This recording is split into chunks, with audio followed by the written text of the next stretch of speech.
Are you all in for a treat today? Because I'm in the mood for a rant. And you know what? YouTube recently announced that they don't care if we drop F-bombs. Here we go.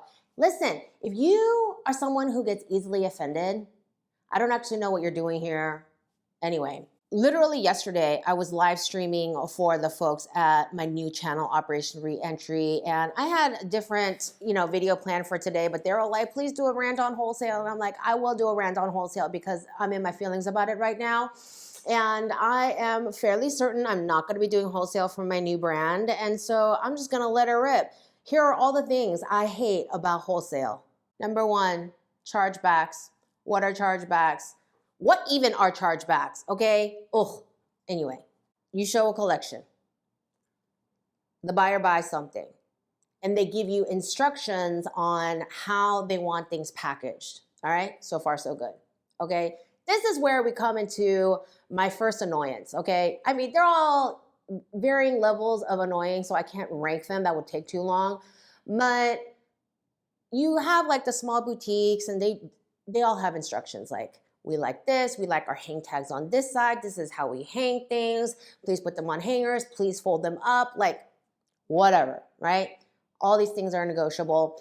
And then you have department stores, big department stores that send you EDIs that are massive, like hundreds of pages of instructions, okay? EDI stands for Electronic Data Interchange, where, what's the official definition? The computer-to-computer exchange of business documents in a standard electronic format between business partners, okay? So they send you an EDI with all the instructions involved in how to ship, when to ship, all the terms, payment terms, all that stuff, okay?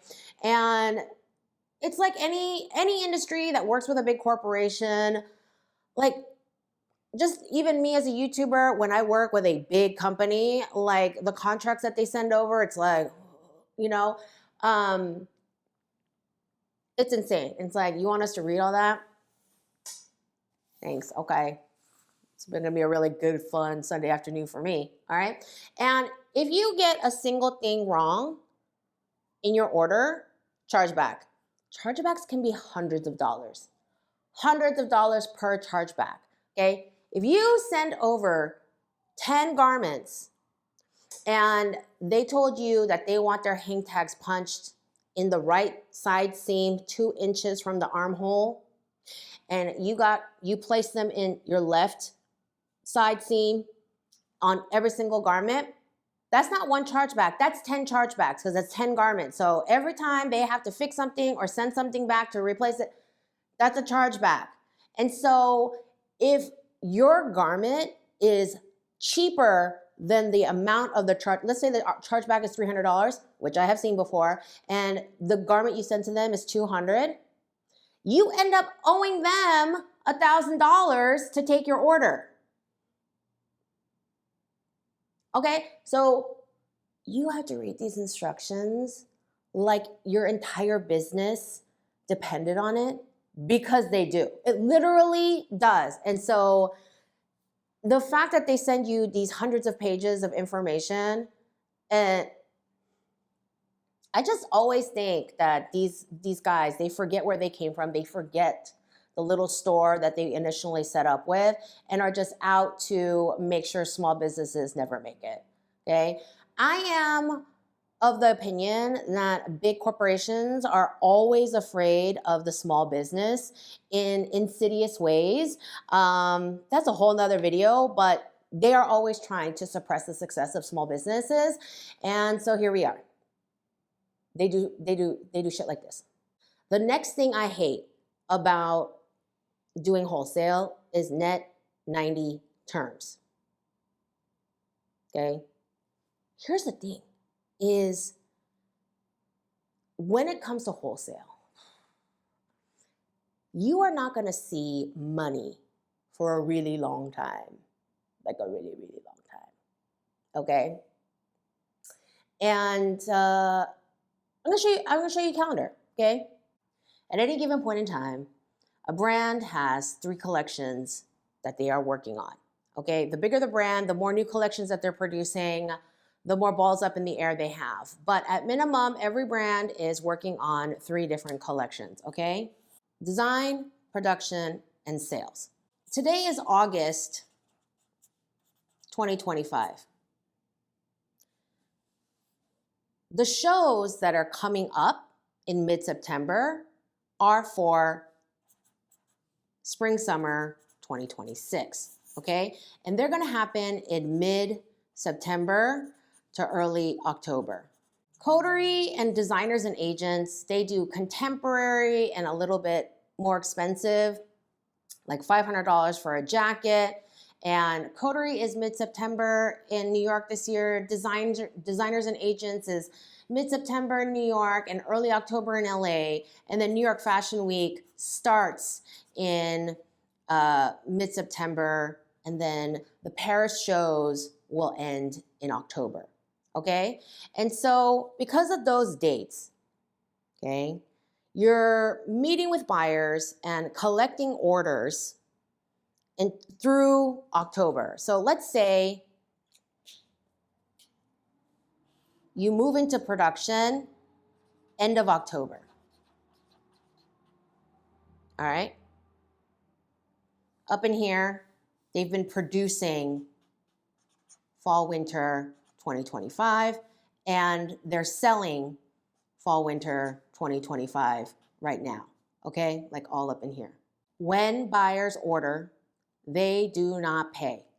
There is no deposit, okay? You'll hear a very rare out of the blue story, you know, some hero crazy headline story where they're like, oh, this store believed in me so much that they put down a 50% deposit on my production, or they paid for the production of my, okay? Those are like once in a million stories.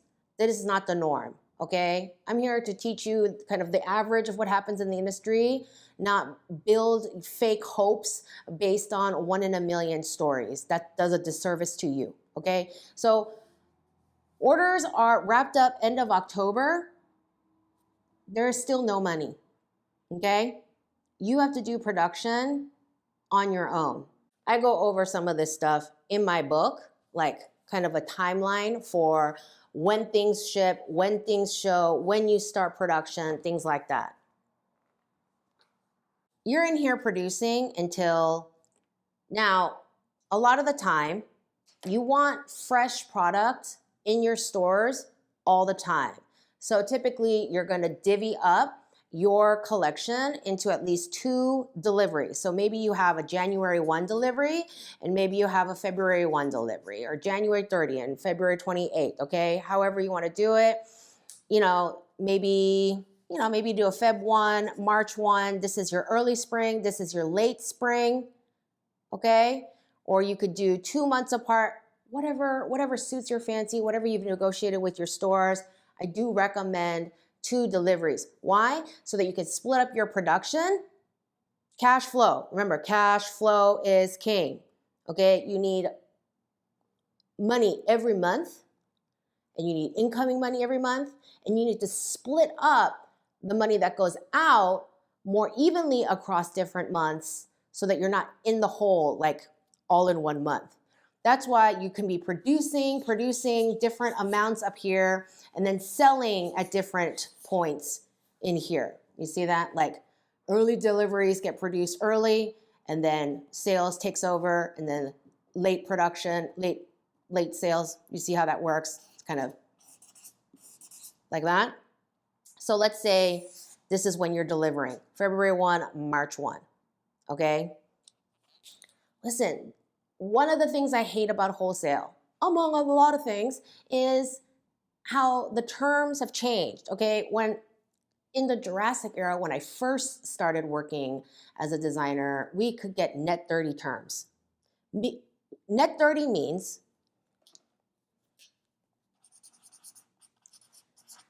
30 days after delivery, they owe you the money. So they have 30 days to sell your stuff in the store, and then they pay you, okay? They have to pay you what they owe you. Now, like, it's gotten more, this period has gone longer and longer and longer the longer I work in the industry. And now I'm hearing a lot of people say, no, Zoe, they are trying to go net 90 terms. Net 90. So the less a store believes in you, the more likely they're going to push for longer terms, partially because they think they can get away with not paying you for a long time because you're an unknown entity, you're small, they can't fight you. Like they assume that you don't have enough money for, somebody to come along and, legally require you, bully you, whatever. All that crap. And also, they feel like they probably need a longer season to sell all your stuff because you're an unproven entity, all right? So one is slightly more nefarious than the other. All the reasons suck. They ask for net 90 terms. And so from March 1st, okay? I mean, even from February 1st, we have March 1st, April 1st, May 1st, okay? It's 90 days. And so you're not getting paid till May? For stuff you showed in September, all this time, you are seeing no dollars, euros, yen, nothing, pesos. All this time, you're not seeing any money. No money, okay? No money.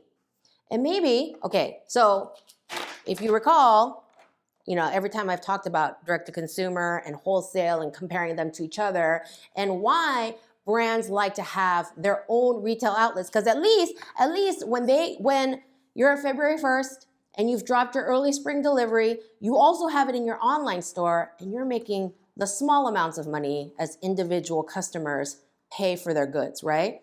So at least you have some cash flow happening until you get a store to pay you in freaking May.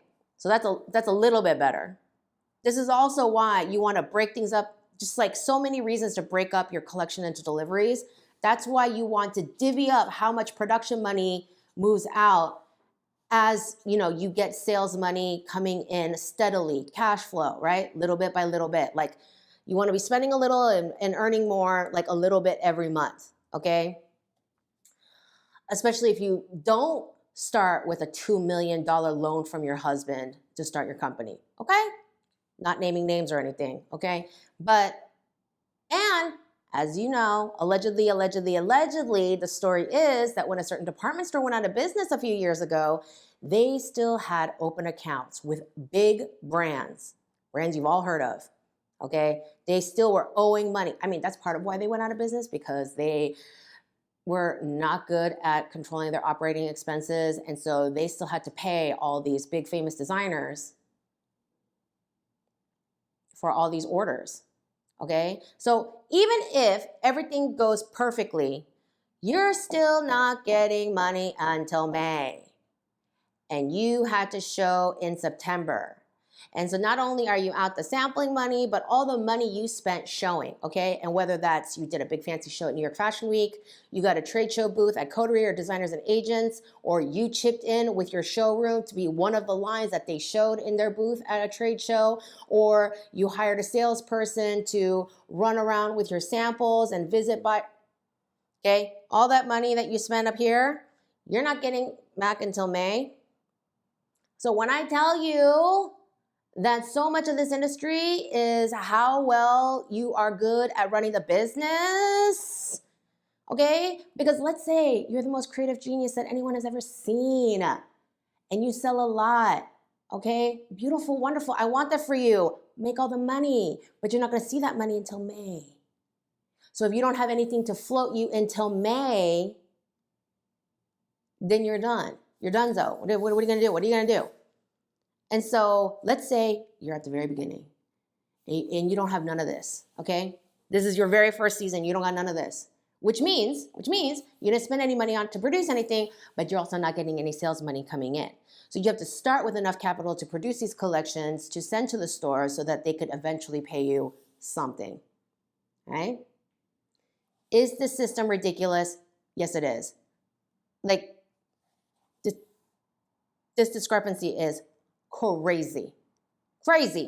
I feel like that meme where that guy has that board with all the pictures and the red yarn everywhere, and he's like yelling. I'm that meme right now. Look at this board. This is why so many people keep having their day job or continue with their day jobs while they start their businesses, so they can actually, pay their bills with their salary while they're waiting for funds from their first production. And, they're going to take that production money in May, like that money they get from the sales, and directly pour it into the next collection. It's not like, oh, now I've made this profit. No. They're going to pour directly into the next bout of production and sampling and shows and all those things. Another thing I find super annoying is buyers always want to know what already sells. Buyers are not brave, they're not adventurous, and they're not fashionable. I said it, okay? Shout out to my girl Raven. She is fashionable and she used to be a buyer for a store I cannot name. But honestly, most of the time, it's like they want to play it safe. They want to know what already sells at other stores so they can also make money, okay? It's like the people who go eat Thai food and only ever order pad Thai. Have you had Thai food? Do you know how many delicious things that you could be? Listen, do I like pad Thai? Yeah. I love a noodle. I love a bean sprout, okay? Listen, I'm not saying it's not good. I'm saying there are so many dishes, okay? There are so many dishes. So many categories like curries and soups and stir fries and noodles and noodle soups and like, you kidding me? Always pad Thai. The buyer who's always like, what's your best seller is the guy who only orders pad Thai at Thai food. It's like, they don't really take risks. They don't try things. They don't try to cultivate their own sense of style and taste and what works with the zeitgeist. They don't study and then they just, oh, this sold for you last time. And it's like, this is fashion. Just because something sold last season doesn't mean it's gonna sell next season, okay? That's not how fashion works. We have short attention spans and we always want the next new thing. So you have to be good at predicting the next new thing. And so we're offering what we predict are gonna be the next two things with a whole collection of things on offer. And you're like, oh, what sold last season? And then they're like, oh, well, how come nobody's shopping at our store? Maybe because your inventory is staid and boring because you only bought what sold last season. Listen, some things are always gonna sell. Jeans are always gonna sell. Basic leggings are always gonna sell, whatever. There's always gonna be some basics that always sell, but buyers are not, like, designers are not the only ones who have to think ahead and forecast trends and be creative. It's like buyers also have to have vision for their stores, okay? There was this guy on TikTok, and he's like a family member of like the Neiman Marcus, one of the families of Neiman Marcus, and he was talking about how department stores, it's not that they sell clothes necessarily, but they sell a certain taste level. And when they lose that narrative, people look elsewhere. And I agree with that so much. It's like when people don't know what you're about, they're like, why go there? I don't know. What's that name? I don't know. Like, what's their vibe? You don't know. But if you think about your favorite store, whether it is a big department store or just like a local boutique that has a lot of street cred, has a good reputation in your city, like chances are they have a strong point of view. They know the kind of person they want to dress, and they really like put that together in their store. I listened to this panel discussion at a trade show the other day, and this woman who has a very popular store here in Echo Park, she was talking about how you have to build a story and create a whole experience around your story, because that's why people come to your store. And so buyers come in and they're like, what sold last season? Fuck you, lady, get out of here. For each time you want to buy something that sold well last season, why don't you try something? Why don't you think a little bit, tap into your creative resources or what you're supposed to have and try to see something else that will sell, okay? Think about the story of your store and what will be beautiful and what will work, and take a chance on at least one new freaking style. You know, I was having a really crappy day and I just kind of felt good to get off my chest. At this point, you might be wondering, Zoe, why does anyone do wholesale at all if it is so awful? I don't know, you tell me. I don't think I want to do wholesale after that. Here are the benefits of wholesale, okay? There is some street cred to go around saying XYZ store like carries my stuff. And people automatically like, oh, this store thinks you're cool. So wow, your brand must be cool. It's got that street cred immediately. And other buyers will be like, oh, well, they sell your stuff and we kind of like that store. We've heard of that store. Like, you know, there's the marketing power of having a partner, especially one if they've already have a history. Listen, there are a lot of drawbacks to working with a department store, okay? If I were to do wholesale, I would wait a few seasons before I did department stores and wholesale only to boutiques, smaller boutiques, and get my feet wet and understand my own production struggles and build relationships with smaller stores and understand that wholesale cycle before I added on the very gargantuan specific challenge of working with department stores, okay? But like even a boutique that just has a lot of street cred in their local community, like you have that marketing power. You also get to borrow their social media presence because if they're doing their job right, they're posting like, this is what's in our store, this is what's in our store. There's this one store account I follow on Instagram and they're like, they'll have their employees like try things on in their store and be like, our employee, blah, blah, blah. Well, they don't always say employee, but you know what I mean. It's like, so-and-so is wearing this look from this line, blah, blah, blah. How cute, you know, things like that. So they should be showing off everybody, like all their designer stuff in their social media. So you get to should be in that rotation, okay? Listen, you could turn down orders, you know. If you think that they're not going to pay you, you think they're not going to promote you, if they think they're going to do you dirt, you don't have to take that order. You ever go to a store and it says, we're allowed to refuse service to whoever customer, okay? You can refuse. I mean, you have to be nice about it. You have to give like a proper professional reason or something. I don't know. Or just don't give them an order form. Just don't take their call. Plausible deniability, No shoes, no shirt, no service, okay? No social media presence, no service, okay?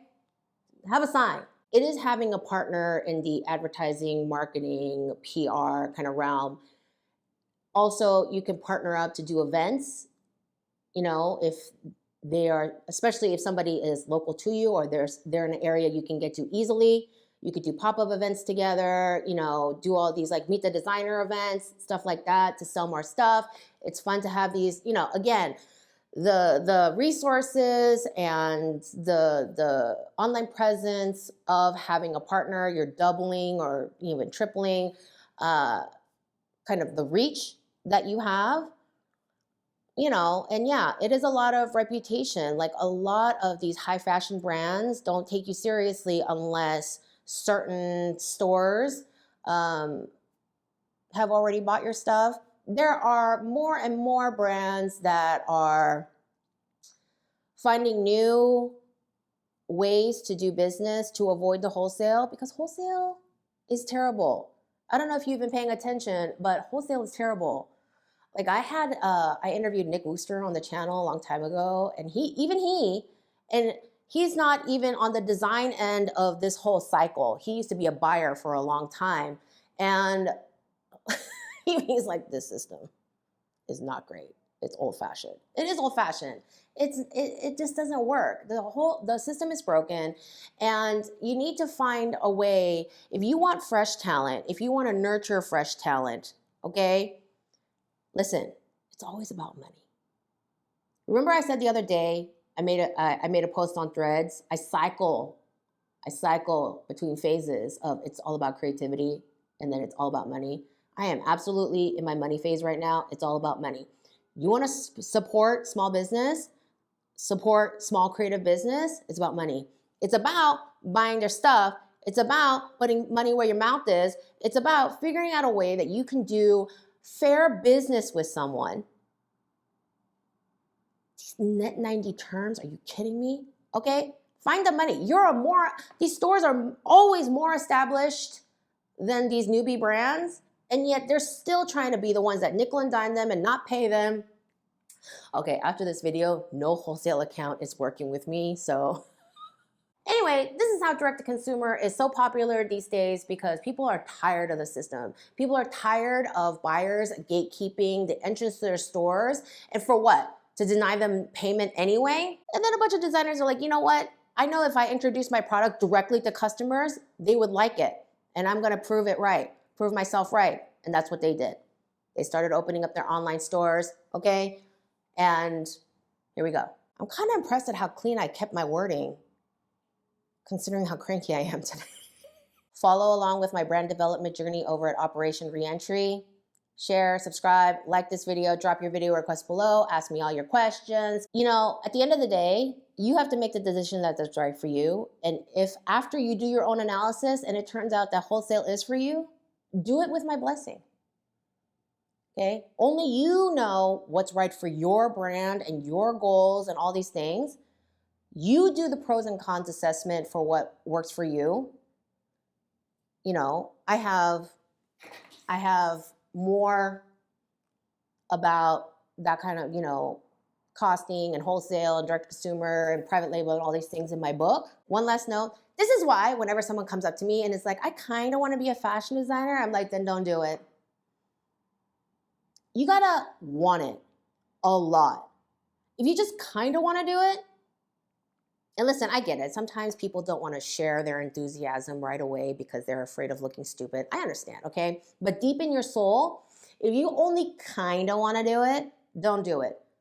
This shit is too hard to devote kind of wanting to do it into it, okay? You gotta want it with everything in your being for it to be worth the headache, the nightmares, the heartache, the high blood pressure. Okay? I love you guys. I'll see you in the next video.